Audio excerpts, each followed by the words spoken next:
হালিম মধ্যপ্রাচ্য, বাংলাদেশ ও পাকিস্তানের একটি ঐতিহ্যবাহী ও পুষ্টিকর খাবার, যেখানে বিভিন্ন রকম ডাল বা শস্যদানা আর নরম মাংস একসাথে ধীরে ধীরে রান্না হয়। স্ট্রিট ফুড হিসাবে সন্ধ্যার নাস্তায়, ইফতারিতে অথবা ঈদে এক বাটি গরম গরম হালিম স্বাদ আর ঘ্রাণে এক অনন্য তৃপ্তি এনে দেয়। হ্যালো সবাই, আসসালামু আলাইকুম। শাহনাজ কুকিং ইউনিভার্সের আজকের ভিডিওতে আপনাদের স্বাগতম। আজকে আমি প্যাকেট মশলা ব্যবহার করে খুবই সহজ পদ্ধতিতে গরুর মাংসের হালিম তৈরি করে দেখাবো। সাথে থাকছে বিভিন্ন টিপস, তাই স্কিপ না করে সম্পূর্ণ ভিডিওটি দেখার অনুরোধ রইল।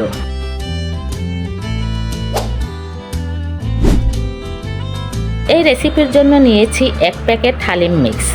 এই হালিম মিক্সের সাথে 1 প্যাকেট মশলাও দেওয়া থাকে। এরপর নিয়েছি 300 গ্রাম হাড়ছাড়া গরুর মাংস ছোট ছোট পিস করা। এখানে চাইলে খাসি, ভেড়া, মুরগি ইত্যাদি যে কোনো মাংস নিতে পারেন, তবে মুরগির মাংস না নেওয়াই ভালো, রেড মিট নিলেই ভালো হয়।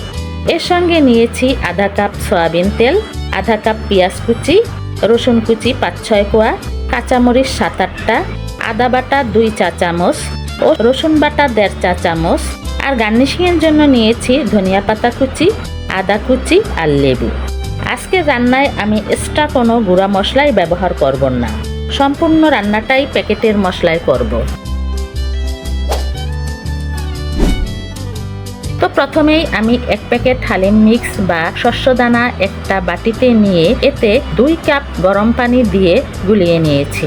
নর্মাল পানির চেয়ে এটা গরম পানিতে ভালোভাবে ভিজে নরম হয়ে যাবে। পানির সঙ্গে ডালের মিক্সটা ভালোভাবে মিশিয়ে ঢেকে রেখে দিলাম 15 মিনিটের জন্য।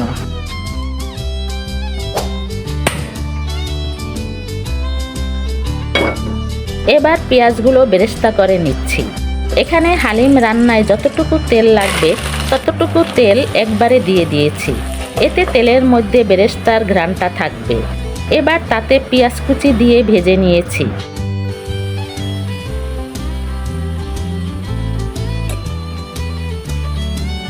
একটু সময় নিয়ে সুন্দর করে ভেজে তুলে রেখেছি।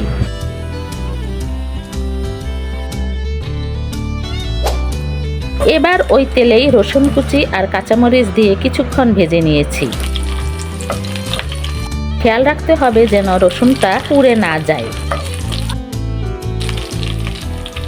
এরপর দিয়ে দিয়েছি আদা বাটা আর রসুন বাটা। নেড়েচেড়ে ভেজে নিয়েছি আদা রসুনের কাঁচা গন্ধটা চলে যাওয়া পর্যন্ত। এবার দিয়েছি হালিম মিক্সের সাথে থাকা সম্পূর্ণ মশলাটা। ব্যাস, আর কোনো মশলাই দিতে হবে না। এই প্যাকেটেই লবণ সহ পরিমাণ মতো সব মশলাই দেওয়া আছে। এটাতে কিছুটা গরম পানি দিয়ে ভালোভাবে কষিয়ে নিয়েছি।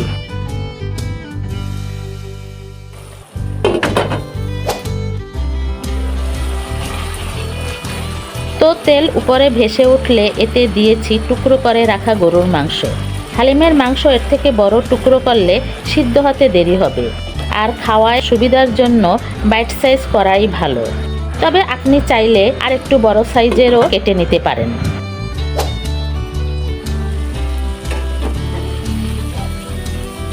একবার কষানো হয়ে গেলে আবার কিছুটা গরম পানি দিয়ে কষিয়ে নিয়েছি। এই কষানোর মধ্যেই মাংসটা মোটামুটি সিদ্ধ হয়ে যাবে।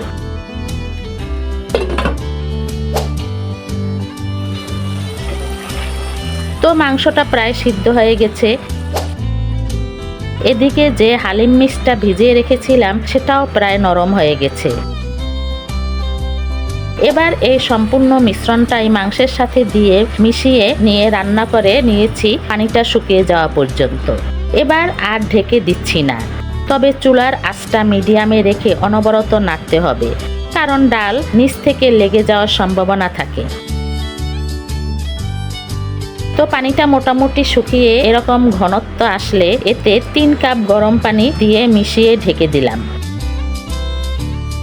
এটা স্লো কুক করতে হবে, মিডিয়াম লোতে রান্না করতে হবে। আচ্ছা, এই রান্নায় আমি গরম পানি ব্যবহার করেছি রান্নাটা তাড়াতাড়ি করার জন্য, যাতে ঠান্ডা হয়ে না যায়। ঠান্ডা পানি দিলে পানিটা গরম হয়ে রান্না হতে কিছুটা এক্সট্রা সময় লাগে। আপনি চাইলে নর্মাল পানিও ব্যবহার করতে পারেন। এটা কিছুক্ষণ পর পর ঢাকনা খুলে নেড়েচেড়ে দিতে হবে যেন তলায় লেগে না যায়।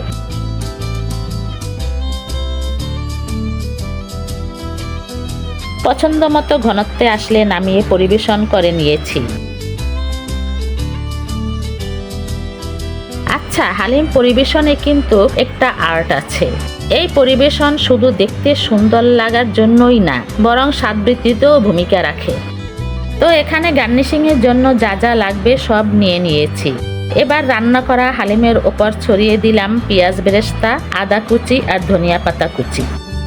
আর শেষে কিছুটা লেবুর রস চিপে দিলাম। অন্য কিছু না দিলেও এই লেবুটা কিন্তু মাস্ট। সবকিছু একসাথে মিশিয়ে 1 চামচ মুখে দেওয়ার পর যে অনবদ্য স্বাদ অনুভব করবেন তাতে মন বলবে আরও চাই। এটা শুধু শুধু অথবা নান পরোটার সাথেও খেতে অসাধারণ লাগে। ভিডিওটি ভালো লাগলে লাইক দেবেন আর নতুন নতুন রেসিপি পেতে চ্যানেলটি সাবস্ক্রাইব করে পাশের বেল আইকনটি অন করে অল করে রাখবেন। ভিডিওটি সম্পূর্ণ দেখার জন্য সবাইকে অসংখ্য ধন্যবাদ।